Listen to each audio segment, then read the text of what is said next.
Peggy 18. In this 4-part series, get an inside look on the making of one of the most anticipated titles in gaming history. This is Inside Assassin's Creed 3.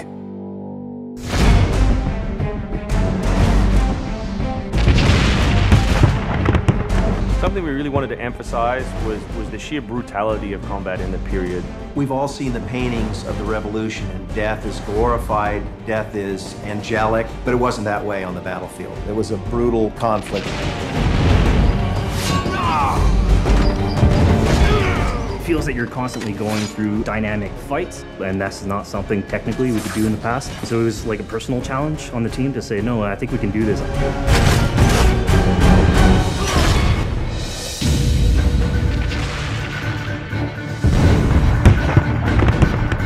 These armies are filled with different types of weapons.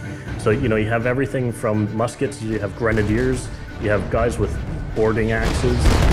Being shot by a musket would be an awfully painful way to go. The caliber size of the ball was at least 3 or 4 times as large as anything that any modern military is using today. After the muskets were discharged, they would charge with their bayonets. What basically is a giant spear, and he has every intention of running that through you.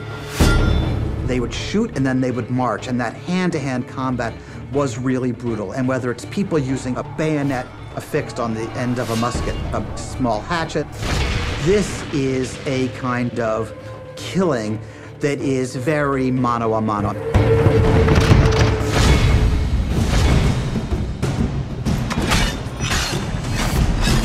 All the animations, all the weapons are brand new. It was interesting to start on a new style of fighting that is much more close and aggressive.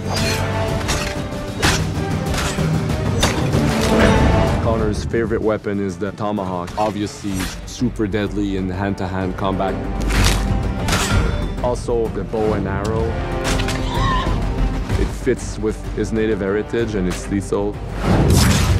The rope dart, it's a real accurate Chinese tool that we found the references for that period as well. He can use it from the ground, so he can bring the enemy towards him.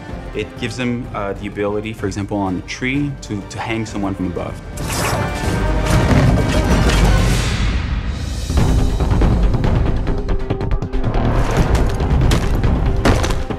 In Assassin's Creed 3, the one thing that we decided to do is to revamp the fight system from scratch. We wanted the skill in the combat in the game to be about transitioning from character to character by choosing the right moves, by performing them correctly. It allows you to basically mow your way through large numbers of people if you're good enough without stopping. What do you do if you go into a bunch of guys with muskets and they try and shoot you? So we had to figure out, can you dodge them? Can you run away? And we've added all these options, but our big one is the meat shield, where you can grab a guy and he gets shot instead. Our mocap guys are stuntmen. We spend a long time with them rehearsing and figuring out exactly what would be the greatest choreography. We had to go through, like multiple people. Connor is trained in a very different style of fighting to the British soldiers. The close quarters flow of the combat that's happening between the punches, the kicks, and everything else is indicative of what happens in the real world. I'm very impressed by the moves that they do. It's cool to see push kicks and axe kicks and different sort of takedowns that are done correctly and very believable when they're done. Right hand right, punch to the face, boom, to the throat, to the groin, finish with boom. This is something new for us that we're really proud of. It's fast, it's fluid, and you go through these guys like butter.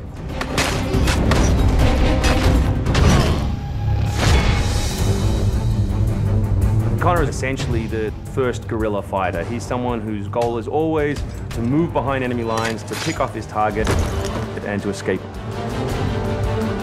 Employing guerrilla tactics, or what we now know today as asymmetric warfare, was something that truly was a component of the American Revolution.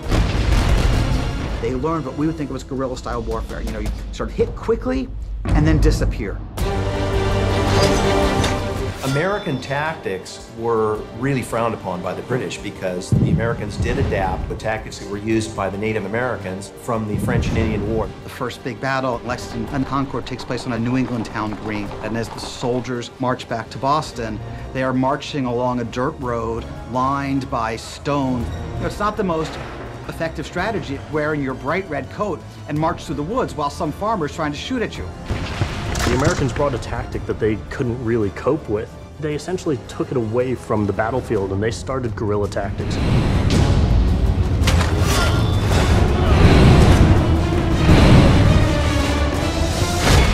Next time on Inside Assassin's Creed 3, the hero behind the war.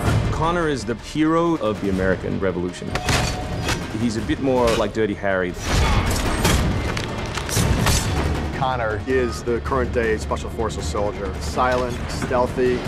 He's fighting for freedom and he's fighting against tyranny.